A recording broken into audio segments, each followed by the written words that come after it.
సత్యాలు చెప్పడానికి సాహసం కావాలి. నిజాలు చెప్పే పత్రికలు రావాలి. చదవండి metro evening. Golconda news special ఫోకస్కి స్వాగతం.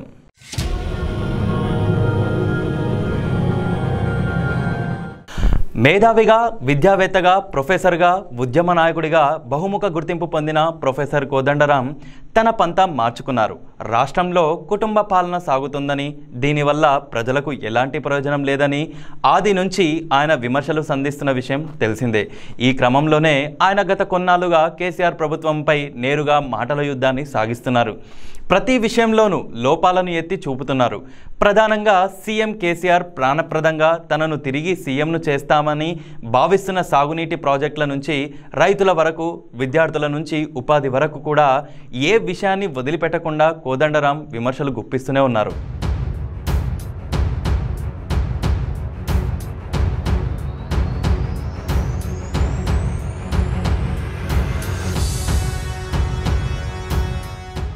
ప్రభుత్వం పైన పోరాటం చేసే ఏ పార్టీకైనా ఆయన తన మద్దతు ఇస్తున్నారు.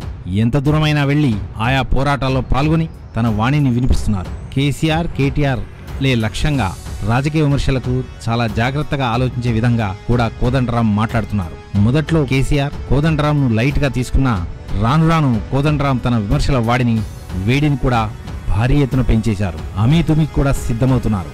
అవసరమైతే తాను జైలుకు సైతం వెళ్తానని ప్రకటించి సంచలనం సృష్టించారు. పార్టీలు అన్ని కలిసి వచ్చి కేసీఆర్ ను దింపితే తాను సంతోషిస్తానని కూడా ప్రకటించారు. బంగారు తెలంగాణ ఈ కుటుంబ రాజకీయం వల్ల రాదని, ఫామ్ హౌస్ ప్రభుత్వాన్ని దింపాలని ఆయన పదే పదే ఇటీవల కాలంలో పిలుపును ఇస్తున్నారు. ఈ నేపథ్యంలో ఆయన స్వయంగా పార్టీ పెట్టేందుకు కూడా రెడీ అయ్యారు. పార్టీ పేరును తెలంగాణ జనసమితిగా ప్రకటించారు. మొదట్లో కేసీఆర్ ఈ పార్టీ కూడా ఓ పార్టీయేనా, సర్పంచ్గా కూడా గెలవలేని నేతలు పార్టీలు పెట్టేది అంటూ ఎద్దేవా చేశారు. నిజానికి అందరూ ఇలాగే అనుకున్నారు. కానీ నెల రోజుల కిందట కొలువుల కొట్లాట పేరుతో కోదండరాం నిర్వహించిన సభ చూసి వీరందరికీ మతిపోయింది.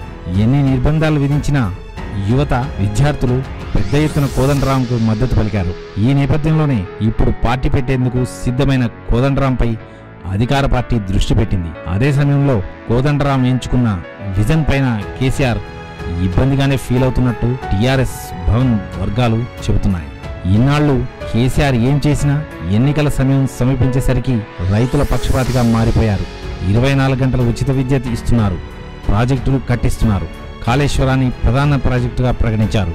రైతులకు అనుకూలమైన అన్ని విషయాలను 24 గంటల్లోనూ పూర్తి చేయాలని సంబంధిత అధికారులను ఆదేశించారు. ఈ నేపథ్యంలో కోదండరాం కూడా ఇదే విషయాలను ఎంచుకున్నారు. తాను పార్టీ పెడితే రైతుల పక్షానే పోరాటం అంటూ చూచాయిగా ప్రకటించారు. కేసీఆర్ సర్కారు చేపట్టిన ప్రాజెక్టులోని అవినీతిని, రైతులకిచ్చిన హామీలు అమలు, రైతు ఆత్మహత్యలు, గిట్టుబాటు ధరలు ఇలాంటి అంశాలపైనే కోదండరాం కూడా ఉద్యమించేందుకు సిద్ధమయ్యారు. దీంతో మొత్తంగా కోదండరాం వ్యూహం సక్సెస్ అయితే తమ పరిస్థితి ఏంటని కేసీఆర్ టీం ఆలోచనలో పడింది. ఈ క్రమంలోనే ఈ విజన్ జనాల్లో వెళ్తే కేసీఆర్ దిమ్మ తిరగడం ఖాయమని అంటున్నారు.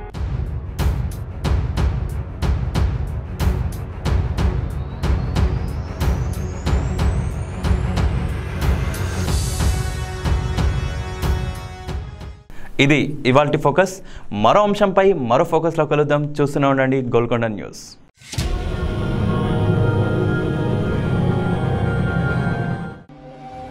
వర్తమాన రాజకీయాలు, తెర వెనుక బాగోతాలపై డీకే అక్షింతలు. ప్రతి సోమవారం మీ గోల్కొండ టీవీలో. త్వరలో.